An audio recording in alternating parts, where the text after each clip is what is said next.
What's going on, guys? I know, it's been a minute, it's been a while.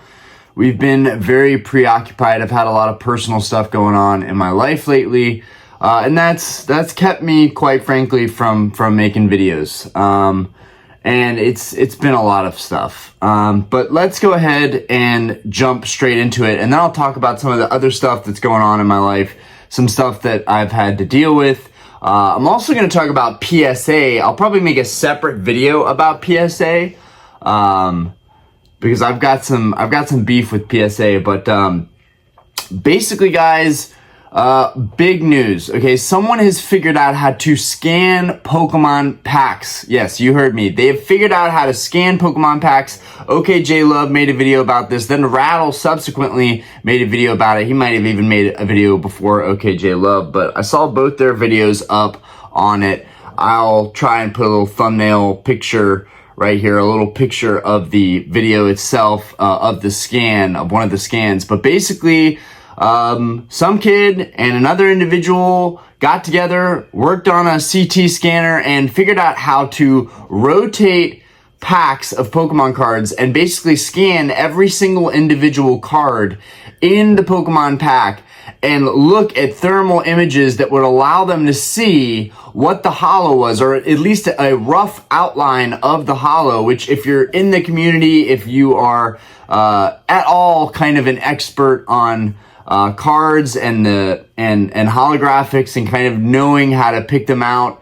And even if you don't know, you can easily look at card lists and figure out what's in the set and what the card mostly resembles. But regardless, guys, this is really bad news, okay? But for the longest time, there's been no way to ever confirm or know what is inside of a Pokemon card pack. But now we are seeing kind of these young entrepreneurial engineers. We're seeing them learn how to scan these packs and know what's inside. And this is dangerous, guys, because more and more people are going to try and figure out how to do this. Is this scamming? Does this mean that the hobby will be corrupt? I think a lot of people think like, oh, this isn't going to affect the hobby. This isn't going to go mainstream. I disagree. I think that this could potentially become more mainstream. I think that a lot of people out there are going to say, okay, screw trying to open up hundreds of packs and boxes. Let's just buy one of these CT scanners used, which I'm not even sure how you get one used. And then they repaired it, which, you know, I watched a little bit of J Love's video, and one of the great points he made was like, even beyond buying a scanner, buying a piece of like medical equipment essentially, but knowing how to even fix that is wild and impressive. And I'm very curious on knowing the whole process that they made on figuring out how to scan Pokemon packs. But yeah, guys, essentially, a bunch of 3D scans are done, and then 2D scans are done, and somehow they're able to, like, it's just wild to me that they're able to scan not just the cards in the front or the back, but they're able to scan all the cards in between, and then, of course, the holographic kind of wedged near the back end or kind of in the middle. It's wild, and I'm definitely curious to hear what you guys think about this. I'm definitely late to this topic, but it doesn't make it any less relevant. I think this is the most important thing going on in the hobby right now. It may just be a small piece of news, a small update, but I think it's a really big deal because I think there are much larger implications, and I think that people may try to do this on a larger scale. Other companies may get started, or other groups may get together and try and figure out how can we scan everything that's in these packs. And once that goes on, I mean, where does it cross the line from being fraudulent or scamming people? It'll be really interesting to see where this goes, or maybe it doesn't go anywhere and it doesn't become a mainstream thing and people kind of forget about it over time and they go, oh, remember that time there was somebody with a CT scanner that was figuring out how to scan Pokemon packs and find everything that was inside? Crazy times. We are living in crazy times, guys. It's honestly, I'm surprised that didn't happen sooner. Just because I've always wondered, man, is there any way you could ever know what's inside of a pack without even opening it? But this essentially means if someone gets a hold of this type of technology, you're thinking it. We're all thinking it, okay? They are going to scan all the products, sell all of the dud products back onto the market, and then everyone is going to get products that essentially don't have anything good in them because the people getting all of the good cards will be scanning them in. Now this could be way into the future, right? This would have to be very mainstream to actually affect the market, which is why I think a lot of people are like, if you're in this community, you're going to learn about these videos, okay? You're going to see this. People are covering this right now. The biggest Pokemon-based YouTubers are covering this right now.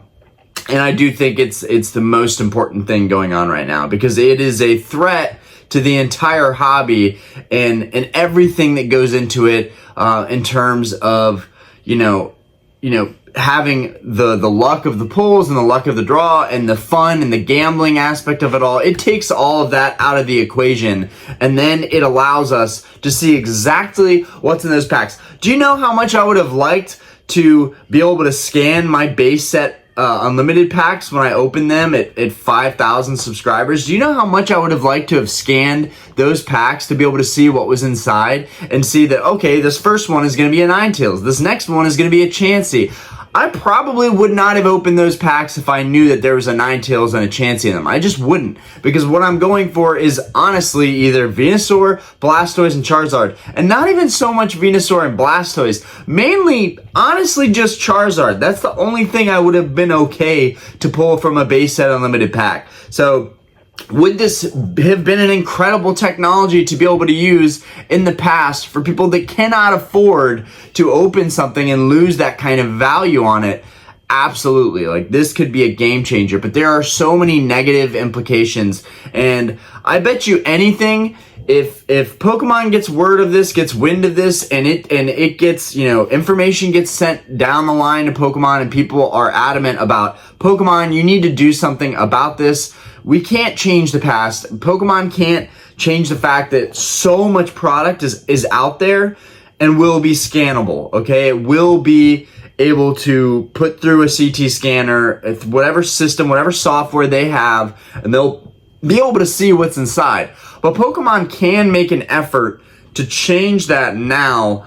I don't know how. I don't know if they can put some kind of chip or card inside of every pack. I mean, this could get very expensive for Pokemon to try and actually do something that would counteract the ability to scan these packs and see what's inside. My mind is racing on this topic. And there hasn't been a lot that's interested me in the hobby lately in terms of like recent news and Twilight Masquerade getting pumped to the moon, and the newest sets coming out. Everything has just been kind of noise to me lately, and I've just kind of been watching on the sidelines, and also dealing with a lot of other life things. Last week, I had intended on getting back on like a daily upload grind, and it's been hard to get back on that. I've had some stuff going on, but when I saw this video, I knew that I wanted to talk about it, and I got kind of excited to talk about it just because of all the possibilities and implications. And I really want to hear what you guys think about the whole scanning, because vintage packs, people will be able to scan those till the end of time, right? Because like all these vintage packs where there's maybe a chance of getting a holo inside, it would be a game changer for people to be able to actually know what's inside. And I do think that that's going to grow, and I do think there are going to be wealthy people out there that are like, how do I make this happen? I am going to buy a machine and get the technology so that I can scan all of my products that are coming in and look at them. Now, also, one thing that's important to note here is that to actually use the software and scan these packs, one, you have to have a lot of free time. Two, you have to actually know how to use the software. And three, you're going to spend a lot of time clicking on files, looking at data, looking at individual cards, and then analyzing the thermal images of those holo cards and kind of tracking down what they are. It could be a very time-consuming thing. I don't know the process. I don't know how long it takes to actually properly scan one of these, but I assume if you are well-versed in it or someone wanted to start a company in it, essentially there are people out there that could probably pull this off very easily and even expand on it. But anyways, enough about that.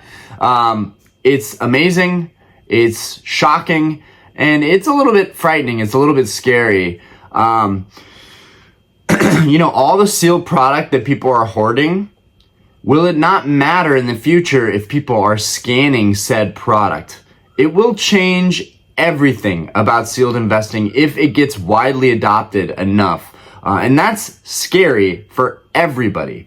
But hey, I want to hear y'all's rebuttals. I want to hear y'all's opposition to the idea that cards could get scanned. Trust me, I would love it. I think that Pokemon can fix this in the future with newer sets. If it's being brought to their attention, maybe they can do something to scramble up scanner images. I don't know. I think they could pull something like that off. They are a massive franchise. They have a lot of money at their disposal. So I think they could pull something like that off to prevent, widespread panic or scamming. But moving on. Okay. This week has been a rough week. This week's been a rough week. I'm gonna start with the most important stuff. My dad got COVID a couple days ago, and I ended a video on a short note because my dad had gotten COVID, and I was like, all right, guys, I gotta go. My dad rarely ever gets sick, but he got really ill. My dad recovered, then gave it to my mom. Now this is where things got really stressful. My mom has y'all who've followed on the channel know this. My mom was a kidney transplant candidate for a long time. My mom was on dialysis for 6-7 months, which means she was hooked up to a machine every day for 7 hours, basically keeping things running, okay? Then she got the kidney. She got the kidney transplant. But what that means when you get a kidney transplant is your immune system is compromised in a big way. And so my mom caught COVID very quickly. And then my mom ended up going to the emergency room, ended up in the hospital, and was hospitalized for 5 days. She just got out yesterday. I'm very happy about that. I am pleased to announce that my mom is healthy and okay, and my dad is too. And that's been stressful, and I'm sorry, but it's hard to just put on a face, wear a mask, and act like everything is okay, and talk about other content when the life that you're living is affected in a major way like this. So my mom is okay, and I know, a lot of us, our parents are getting older, and it's just a part of life, and I have to accept that and move on and know that stuff is going to continue to probably happen. But it really shook me up, and that was last week. But she's okay. She's fine now. Everything is back on track. We're still in the process of house hunting, which is also very stressful and very time consuming, and it leaves very little mental energy for me to even want to make videos lately. It's something that this video topic today I really wanted to make. And even yesterday I was planning on making a video on talking about the scanning of these Pokemon cards, and I just thought, dude, you've had a lot going on. Just take a breather, take one more day off. And they compounded. I think a lot of people that make content can relate with this, that you take a couple days off, you take 1 or 2 days off, no big deal, get back on it. You take a couple days off, and it's very easy for that to have a compounding effect where you just start to just take more and more time away from making content, making videos, doing what you love. It becomes less of a priority.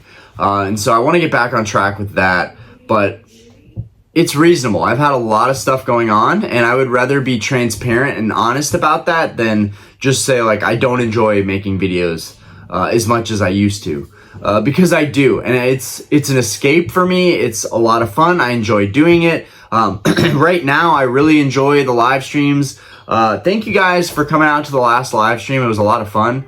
But that seems to be one of the only things that I can for sure do is our weekly Wednesday night live stream, because I know that I'm going to look forward to it. I know it's going to be fun, whether we're opening stuff, whether we're just talking. It's always a good time. But another thing, in other news, PSA. We're going to talk about PSA. I'm probably going to make a separate video on this because it does piss me off. And I'm just going to be honest. I think anybody in my shoes right now would be pissed off. by no means, you guys know, I haven't done any major submissions. I don't grade a lot of cards myself. I've only graded them with my friends. And recently I sent one of my Grail cards into PSA. I cracked it, didn't damage it. Okay, I didn't damage the card. It was perfect. I have photos to prove that. It was a flawless card before I sent it off raw back to PSA. I got really OCD and ADD, and there's a speck of dirt. And looking back, I should have never cracked that card. I should have sent it to PSA for a recasing and put in the notes, wipe this speck of dirt off, okay? But no one really was telling me what to do about the situation. No one really gave me advice on how to handle the situation. No one really knew how they would handle the situation on their side. And honestly, there's so much disconnect from when your card gets there, from when it's being assessed, graded, processed. There's so much disconnect, I feel like, in those stages from PSA grading that one guy might get your card and it says to wipe the speck of dirt off, and the next guy might get your card and he's just recasing it in a new case, and he doesn't even read the comment on, hey, I want a speck of dirt to be wiped off. And maybe they don't even do something like that. But looking back, that's what I should have done if I was going to do this. I should have had them do that. And honestly, I don't even know if that would have made a difference, because they may have still damaged the card. But long story short, one of my Grail cards, a Aquapolis number 150 Crystal Nidoking. It's one of my favorite cards, like, of all time. I love this card. And now we'll be hunting this card probably in a PSA 10. I really want to buy a 9 again. For the price point, the 9 makes more sense. But honestly, I just want a perfect card. And it's so hard to get that. And even PSA 10 is not really perfection, but it's as close as you're going to get most of the time. But I wiped the speck of dirt off. I sent the card in. It came back. The holo was all scratched up on the card, and I was pissed about it. I remember when the scans came in on PSA, I was talking with some people on Instagram, you know who you are, and I was like, okay, I hope this is just vertical scratches on the slabs, because that happens a lot at PSA, and I don't mind that at all. Scratches on the slab mean nothing to me. But the actual card itself, I was like, if this is the card itself and it's all scratched up, PSA fucked my card. Like, they fucked that card royally. Got the card back. Sure enough, scratches, vertical scratches all over one of my Grail cards. I was furious, as I think anyone would be. And at first I thought, I'm defeated. I'm not going to fight this. They're not going to do anything about it. They're a big conglomerate company. They don't care. It's corporate. They don't give a crap about the little guy. And they're not going to do anything if I do anything about it. And then several people were like, no, you shouldn't stand for this, Orion. Are you seriously going to accept that they screwed up your card that was a PSA 9? And then you sent it in after wiping some dirt off and cracking it successfully, and they give it an 8, downgrade it, and not even that, they damaged the card in the process and weren't willing to take any accountability on it. So I took the time to send the card back. I was like, okay, everybody's right. I should send this back. I shouldn't accept this. So I send it back. I go through the process, of dealing with them, of going through emails, which they took quite a while to actually get back to me, about a week and a half, maybe 2 weeks to actually get back to me so I could send it back out. Then I took time out of my day, package it out, print everything out, get it shipped back off, and then they get back to me with basically, we can't do anything about this. We don't see any evidence that this happened on our watch, which is total BS, okay? It's complete BS. And I'm gonna make a separate video about this, talking about my experiences more just overall with how they handled this,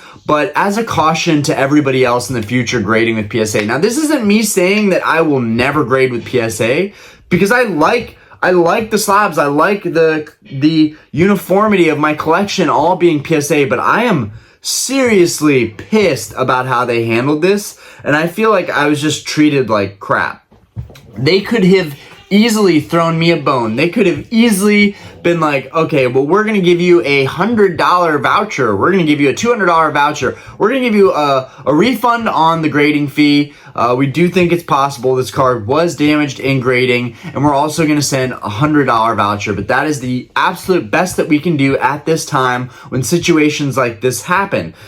I think if I was a bigger name in the community, I think if my channel was bigger, I think that if I had more clout or whatever, more of a reputation as someone in this community, I think they would have taken it a little bit differently. Maybe I'm wrong on that. You guys can let me know, Ryan, that's ridiculous. PSA treats everybody the same. I disagree, and I think a lot of people disagree. Or maybe that's just with CGC. I don't know. Maybe PSA really does kind of treat everyone the same because they are pumping out so much stuff. That's something that maybe some of you that have more experience with the grading and doing a lot of grading can tell me. I know so many people who've had great experiences with PSA, but equally I know a lot of people who've had horrible experiences with PSA. And the fact that they responded denying anything and taking zero accountability, it really hurt me, guys. And the fact that I got these robotic responses from the emails, that really sucked. It really felt like they're just giving me the copy and paste responses that they give to every angry customer that they get.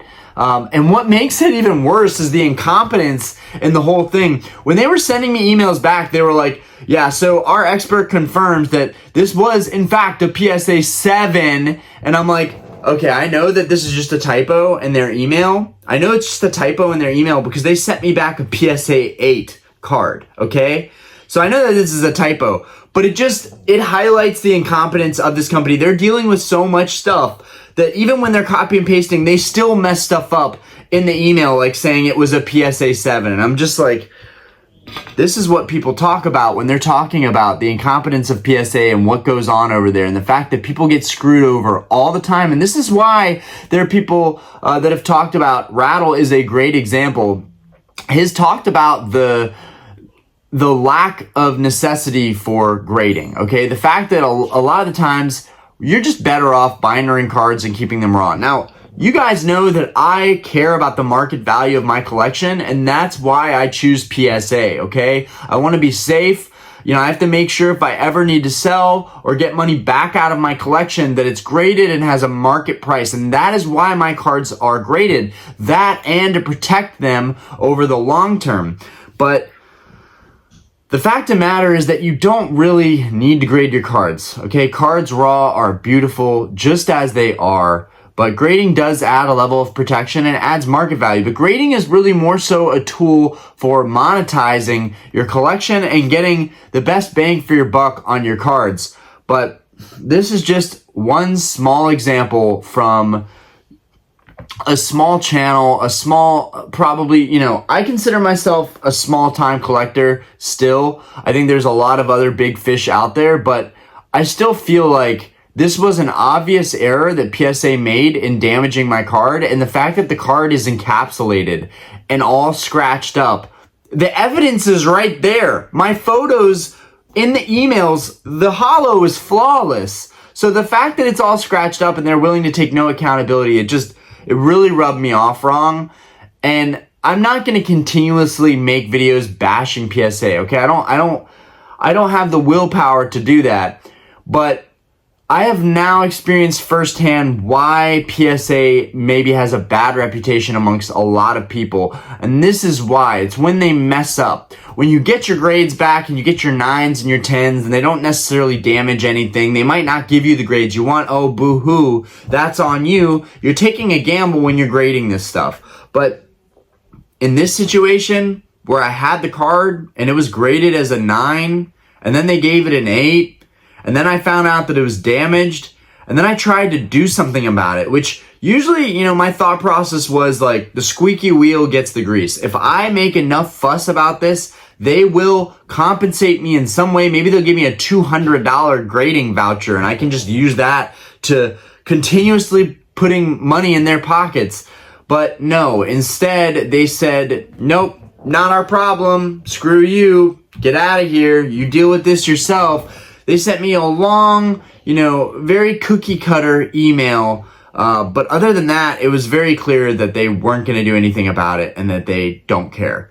And I woke up to the email that I read this morning that, you know, saying that they're not going to do anything about it. And it's a crappy way to start the day. But I figured if anything, I could make a video on the scanning of Pokemon cards and how, you know, the implications with that in the future. But I've had a lot of stuff going on in my personal life, and this is just PSA just being incompetent and treating me like trash was just the cherry on top of this week. And I'm just very frustrated with PSA, but life goes on. The reason I make videos is to vent, to talk about stuff, to get stuff off my chest. And we're probably going to be talking about Twilight Masquerade soon, because the prices of Twilight Masquerade and the fact that people think that Twilight is not going to get a reprint, it's ridiculous. Honestly, I think it's ridiculous. But we're going to talk about that in a separate video, maybe tomorrow. But today it was just about letting you guys know what's going on, some recent news in the hobby, my experiences with PSA, and just the struggles of life itself and what I'm dealing with my family and personal stuff. But I appreciate you guys for constantly supporting the channel, for supporting me, for pushing me. You guys are amazing. Anyways, have a great day, everybody, and be careful when you're grading with PSA.